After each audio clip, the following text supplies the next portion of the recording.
Hey, my name's John. First of all, this is great. It's awesome. It's something that I think a lot of us have needed for a while because we don't just develop in HTML and CSS. But I think that for some of us, I can only really speak for myself at this point, but I think our needs go beyond just Flex, namely Flash. Right. And I'm wondering, is that a roadmap, on the roadmap, is that a long-term goal at all? Because, I mean, I could see why Flex is the logical first step because obviously it's got a streamlined syntax, it runs in XML, so you know what you can possibly foresee as stuff that you would need to interact with, but like ActionScript obviously is like, you could do anything. Yeah. So This was actually initially built for Flash. That bootstrapper, it checks and see if it can get a handle on the application instead of the stage. And if it can, it will attach to that. And the way it works is just by firing events against the display list. So we had chunks of our application actually in Flash, and you should go just try it out and see what works and what doesn't. I would, file some issues. If you have some examples, I'd definitely try to work on it. So correct me if I'm reaching too far into this, but basically it's reading the display list and not necessarily going into like FlexLand where it's worried about the DOM. Yep. So it'll handle event bubbling and things like that. It will. Yeah. Okay, cool. So the API you were showing looks a lot like Selenium 1.0's API and not as much like Selenium 2.0's API. Wondered if you could talk a little about that. Right. So at this point, I haven't even touched Selenium 2 at all. But the thing about this is that the Flex hooks go into your app, right? And it opens up a set of defined callbacks. And it doesn't really matter what's calling into them. That's just sort of semantics. It would probably take me, if I had a completely different API I needed to implement calling into Flash from whatever the other side was, implementing the basics of a pretty usable API, I don't know, probably a couple of hours. I mean, it's pretty repetitive work. So basically, you're just trying to take your information and munge it into the format that Flex expects. So it's pretty loose that way. I mean, and if you didn't like this API, we could add another little wrapper on it that made it look exactly how you wanted. So it's pretty flexible that way. It's decoupled, which is sort of how it's designed to be. Yes. Thanks for the demo. I think it was really cool. Have you ever tested it with localized versions of the OS that use input methods? I don't know if you know what I'm talking about. Actually don't. If you could be a little more specific. Okay, yeah. Well, let's say you're running a test on Japanese machines. Okay. There's always a module that's called input method that intercepts your keystrokes and mouse clicks and all that stuff, and basically translate those into whether it's going to be kanji or katakana or hiragana or whatever. Okay, so there's basically kind of almost like a replacement of the keyboard driver. So before sending those strings into the application, the input method actually kind of massage the keystrokes into whatever they want. Okay. Okay, And that's probably you import that into Flex? Yeah, I'm just wondering if you have tested that and how Flex and Selenium together, work together when there is these, kind of complex processing before getting the actual strings in the entry field. Is the processing happening outside of Flash or inside? You're intercepting all of the events on the stage, and then it's outside. Okay, it's outside. Yeah, typically what happens is when input method is done with processing the keystrokes and get, let's say, sushi. Okay. Right. And then that the right character of sushi will get sent to the widget. Mm-hmm. So I'm just wondering if you have verified that it works and it gets into the script, the recorded script.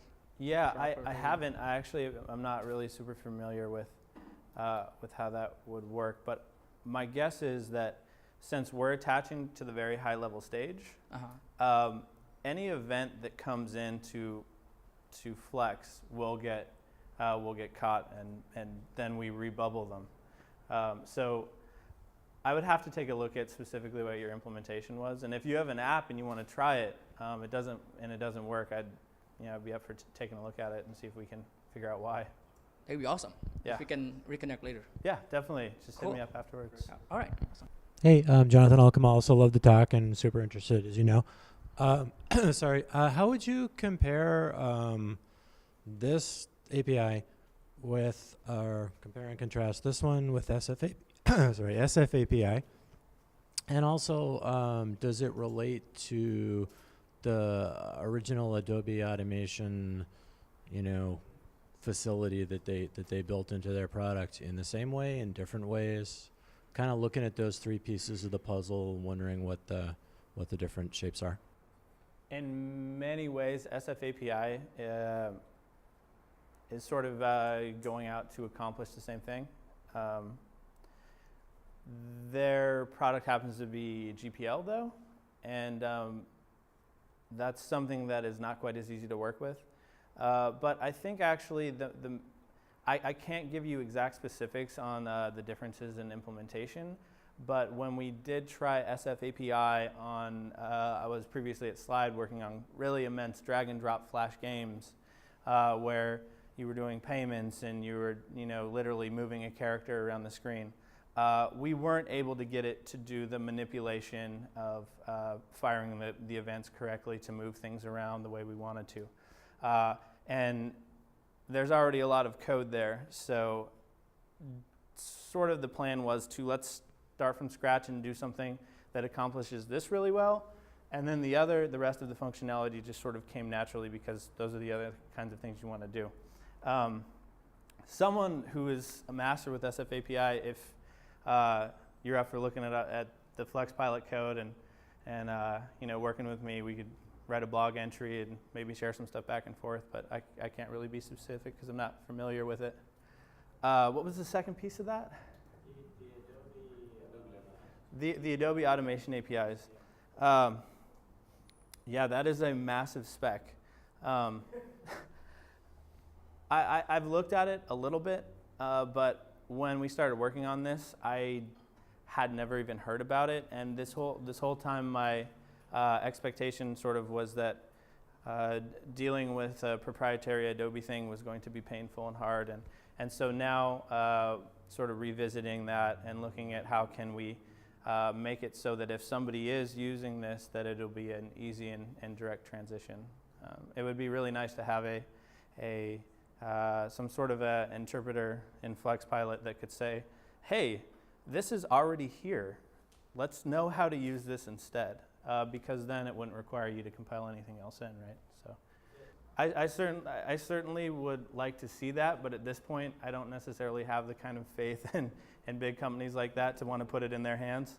So I know this code really well, and I can go in there and update things when they change stuff and build out new features without being blocked or relying on somebody else. So I guess my answer is I would like to have the best of both worlds.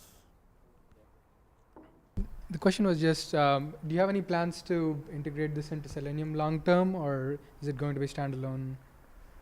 So, like I answered your question, which is that this lives inside of Flex, right? So it's a standalone component.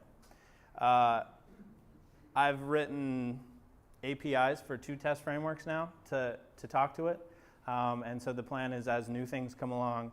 Actually, we even talked to it from water for about 6 months for some specific things.